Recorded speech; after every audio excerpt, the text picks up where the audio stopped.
Hello বন্ধুরা, এখন বাজে 2:45। আর আমি মোটামুটি 1:30টার সময় চান করে নিয়েছি, কিন্তু যেহেতু বাড়িতে আছি তাই আর ড্রায়ার দিয়ে চুলটা শুকনো করছি না। রোদ্দুরে এসে বসেছি খাওয়া দাওয়া কমপ্লিট করে। এখন আমি বসে আছি আর এখানে এই যে বড় মা, সে বসে বসে কী সব দেখছে, ভিডিও দেখছে।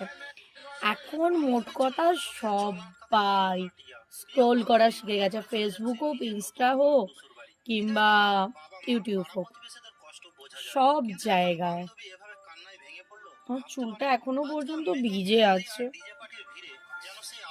আমি আমার রাস্তায় বসে আছি, এই যে রাস্তায় বসে আছি।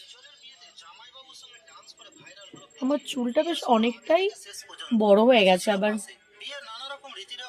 না, এখন চুল টুল কাটা যাবে না। এখন দেখা যাক কতদিন এই স্মুথনিংটা থাকে চুলে, তারপর আবার একবার স্মুথনিং করাতে হবে।